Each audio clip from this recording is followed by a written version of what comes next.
साफ लिखा है कि अतीक का होगा एनकाउंटर। इसके साथ ही अतीक के भाई अशरफ का होगा एनकाउंटर। ये पूरी तरीके से ड्रामा है, क्योंकि आप ये देखिए, मेरे पास तमाम वीडियो मौजूद है। ये तीनों पुलिस की गाड़ी से आते हैं और फिर ये बताते हैं कि किस तरीके से रास्ता साफ कराया गया इनको आने के लिए। जब कुलदीप सिंह सेंगर 28 मुकदमे हैं, ब्रिजेश सिंह 106 मुकदमे हैं, जब भैया पर 31 मुकदमे हैं, उदय भान सिंह पर 83 मुकदमे हैं। सबसे बड़ी लिस्ट तो योगी आदित्यनाथ की है, जो मुख्यमंत्री बनते ही सारे जो केसेस थे वो सारे केसेस खत्म हो गए। अगर अतीक अहमद और अशरफ के ऊपर इस तरीके के संगीन आरोप थे तो योगी आदित्यनाथ और देश के प्रधानमंत्री मोदी बचे हुए नहीं है। इस वक्त वो गोलियां दाग रहे थे, उस वक्त तो जय श्री राम के नारे लग रहे थे। जिस वक्त ये गोलियां दाग रहे थे तो पुलिस वाला इनको पीछे की तरफ खींच रहा था। ये दो माफिया हैं। अगर आप अतीक अहमद माफिया है तो ये सरकारें भी माफिया हैं। ये दो माफियाओं की मुठभेड़ थी, जिस मुठभेड़ में एक माफिया मारा गया और एक माफिया ने देश के अंदर ये नैरेटिव सेट कर दिया। ये तीनों चारों आरोपी हैं, इनको अभी एनकाउंटर करिए। करेंगे एनकाउंटर? आप तो नासिर और जुनैद के आरोपियों को छोड़ते हैं, आप बिल्किस बानो के आरोपियों को छोड़ते हैं, फूलमाला पहनाते हैं, आप फूलमाला पहना करके आप टिकट देते हैं, चुनाव लड़वाते हैं, आप मिठाइयाँ। महसूस होता है कि दौरे तबाही है, महसूस होता है कि दौरे तबाही है और शीशे की अदालत में पत्थर की गवाही है। देखिए, जिस तरीके से कैमरे के सामने और पुलिस के घेरे में जिस तरीके से ये हत्या होती है, अतीक अहमद और अतीक अहमद के भाई अशरफ की हत्या होती है, तो ये इतिहास में शायद पहली बार हो रहा है कि ऑन कैमरा इस तरीके की हत्या हुई है। देखिए, देश का मीडिया तो पहले से ही इस बात की गवाही दे रहा है कि अतीक अहमद के भाई और अतीक अहमद के बेटे असद का एनकाउंटर होना है। मेरे पास मैं दिखाना चाहती हूँ आपके कैमरे पर, जिसमें साफ लिखा है कि अतीक का होगा एनकाउंटर। इसके साथ ही अतीक के भाई अशरफ का होगा एनकाउंटर। इसके बाद अतीक के बेटे का हो सकता है एनकाउंटर। तो देखिए, मुझे ये बताइए कि क्या ये पहले से ही ये पूरा खेल जो है, जो योगी सरकार खेल रही थी, क्या ये नहीं फिक्स था? पूरी तरीके से ड्रामा है, क्योंकि आप ये देखिए, मेरे पास तमाम वीडियो मौजूद है, सोशल मीडिया पर ये वीडियो मौजूद, जिसमें चश्मदीद ये कह रहे हैं, वहां पर जो चश्मदीद हैं वो ये कहते हैं कि किस तरीके से ये पत्रकारों की भेष में, ये चश्मदीद है, पत्रकारों की भेष में ये तीनों पुलिस की गाड़ी से आते हैं और फिर ये बताते हैं कि किस तरीके से रास्ता साफ कराया गया इनको आने के लिए। जवाबी कोई फायरिंग नहीं हुई। अतीक और अतीक के भाई को जिस तरीके से ढेर कर दिया, ये 3-4 लोग जो आए थे अपराधी, ये हत्यारे, ये आए और आकर के पूरी तरीके से प्रशासन के सामने, पुलिस अधिकारियों के सामने और हत्या करके चले गए, पुलिस वालों के सामने। ऑन कैमरा देश का तमाम नेशनल टेलीविजन मौजूद है, वहां पर देश का मीडिया, बड़े बड़े न्यूज चैनल मौजूद हैं। उस वक्त जब वो गुड्डू मुस्लिम के बारे में कुछ बताना चाह रहा था, उसी वक्त ये फायरिंग हुई। पूरी तरीके से अगर आप देखेंगे ऑन कैमरा जिस तरीके से ये हत्या हुई है, आप अगर देखेंगे तो आपको साफ दिखेगा कि जिस तरीके से पीछे ये गले में पट्टा डाल करके पीछे पुलिस अधिकारी रास्ता साफ कर रहे हैं कि आप आओ, न्योता दे रहे हैं, आप आइए और मर्डर करके जाइए। पुलिस वाले उस जितने भी लोग थे इसके अंदर, ये हत्यारे, उसको पकड़ते हैं, उसको कोई फायरिंग नहीं होती है, कोई, बल्कि अब पुलिस वालों को आप देखेंगे भागते हुए नजर आते हैं। तो ये क्या, ये पूरी तरीके से प्री प्लान नहीं था तो क्या था?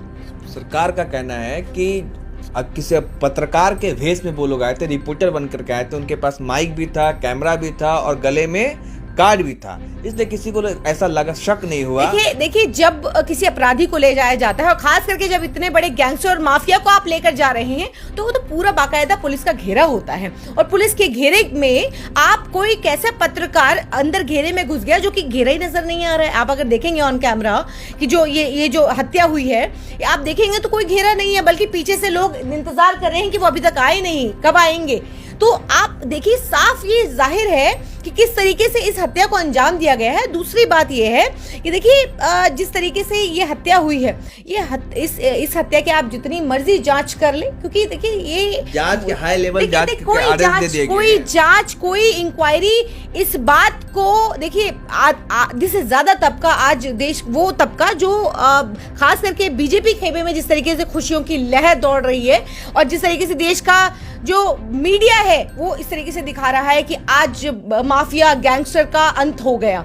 तो देखिए ये अंत जो है ये इस तरीके से क्या होना था उत्तर प्रदेश के अंदर। आज इस बात को कहने में मुझे कोई गुरेज नहीं है कि आज उत्तर प्रदेश के अंदर जिस तरीके से जंगल राज और गुंडा राज, आज आपने आम जन के हाथ में बंदूक थमा दी है और कोर्ट कचहरी को और लोकतंत्र को जिस तरीके से आपने खत्म कर दिया है। जजों को जो हमारी पगारों से, हमारे जो टैक्स पेयर से जो पैसा जाता है, उन लोगों को, खास करके पुलिस वालों को और देश की अदालतों में जो बैठे जजेस हैं उनको पैसा जाता है। अब उनकी जरूरत नहीं है इस देश को, क्योंकि आज तुरंत न्याय हो रहा है योगी सरकार के अंदर। जिस तरीके का न्याय हमें देखने को मिल रहा है, तो उससे तो ये अंदाजा होता है कि आने वाले वक्त में अगर कोई चोरी कर दे, चकारी कर दे या आरोप है तो सिर्फ सीधा आप उसको बंदूक से दाग दीजिए, उसकी हत्या कर दीजिए। गैंगस्टर या माफिया जिसको आप कहते हैं, और मीडिया दिखा रहा है कि ये कोई पहला माफिया नहीं है देश के अंदर कि जिसका एनकाउंटर हुआ है या जिसका एनकाउंटर होना जरूरी है, क्योंकि आप सिलेक्टिव होकर के धर्म के आधार पर अगर आप एनकाउंटर करेंगे तो मेरे पास बाकायदा पूरी लिस्ट है। जो अगर आप सिर्फ आप ये देख करके कि इसके ऊपर क्या आरोप है, कितने मुकदमे हैं, तो मेरे पास तमाम ऐसी लिस्ट है जिसके आधार पर आपको, उन बाहुबलियों की जिसके आधार पर आपको एनकाउंटर करना चाहिए। कुलदीप सिंह सेंगर 28 मुकदमे हैं, ब्रिजेश सिंह 106 मुकदमे हैं, धनंजय 46 मुकदमे हैं, राजा भैया पर 31 मुकदमे हैं, उदय भान सिंह पर 83 मुकदमे हैं, अशोक चंदेल पर 37 मुकदमे हैं। इस तरीके की तमाम जो लंबी लिस्ट है, और सबसे बड़ी लिस्ट तो योगी आदित्यनाथ की है, जो मुख्यमंत्री बनते ही सारे जो केसेस थे वो सारे केसेस खत्म हो गए। अगर अतीक अहमद और अशरफ के ऊपर इस तरीके के संगीन आरोप थे तो योगी आदित्यनाथ और देश के प्रधानमंत्री मोदी बचे हुए नहीं है। इनके ऊपर उससे ज्यादा, कहीं ज्यादा गंभीर आरोप हैं। योगी आदित्यनाथ के ऊपर कैसे आरोप, संगीन जुर्म के ऊपर FIR दर्ज थी, लेकिन आज क्योंकि मुख्यमंत्री है और एक तबका जो वो तबका जो एक हिंदू तबका है वो योगी आदित्यनाथ के साथ है, तो फिर सारे केस जो हैं वो विड्रॉ अब पूरी तरीके से जो है योगी आदित्यनाथ दूध के धुले हो गए हैं। तो देखिए आज देश के अंदर कानून व्यवस्था को खत्म कर दिया गया है, देश के अंदर लोकतंत्र को खत्म कर दिया गया है।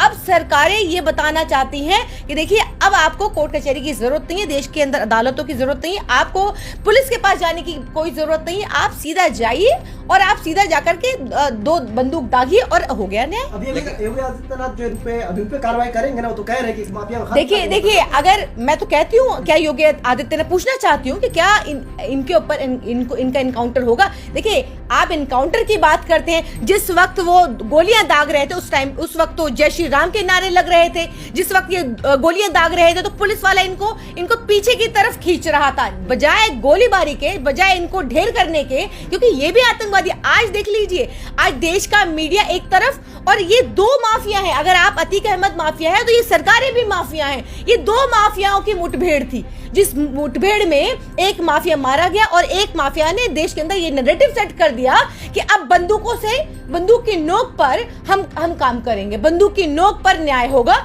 अब देश के अंदर अदालतें, ट्रायल, बिल्कुल आज देश के अंदर आप यही नैरेटिव सेट कर रहे हैं। आप क्या नैरेटिव सेट कर रहे हैं? आज लोगों के हाथों में आप ये कह रहे हैं आप बंदूक उठाइए। आज इस तरीके से वो तबका खुश हो रहा है। मैं पूछना चाहती हूँ आपसे कि आप क्या देश के अंदर लोकतंत्र नहीं चाहते? आप चाहते हैं कि इसी तरीके से न्याय हो? आप ये चाहते हैं कि देश की अदालतों पर ताला लग जाए? आप ये चाहते हैं कि क्या देश के अंदर जो ट्रायल हमारे देश के अंदर है, जो कानून हम सजा देता है, वो बंद हो जाना चाहिए? और जो योगी राज के अंदर जिस तरीके का न्याय होता है, उस तरीके का न्याय, अगर इस तरीके का न्याय होता है तो मैं कहती हूँ कि आप जो ये 3-4 आरोपी हैं, इनको अभी एनकाउंटर करेंगे एनकाउंटर। आप तो नासिर और जुनैद के आरोपियों को छोड़ते हैं, आप बिल्किस बानो के आरोपियों को छोड़ते हैं, फूलमाला पहनाते हैं, आप फूलमाला पहना करके आप टिकट देते हैं, चुनाव लड़वाते हैं, आप मिठाइयां खिलाते हैं। आप क्या बात करते हैं कि आप इनको सजा देंगे? आपको लगता है आप इनसे उम्मीद की जा सकती है? आज ये वो सरकारें हैं कि जो आज देश के अंदर ऐसा माहौल बनाना चाहती हैं कि आज आदमी को आदमी से खतरा नजर आता है, हिंदू को मुसलमान से खतरा नजर आता है, मुसलमान को हिंदू से खतरा नजर आता है। इस 2014 से पहले सब कुछ ठीक था, लेकिन आज लोकतंत्र का गला पूरी तरीके से घोट दिया गया है।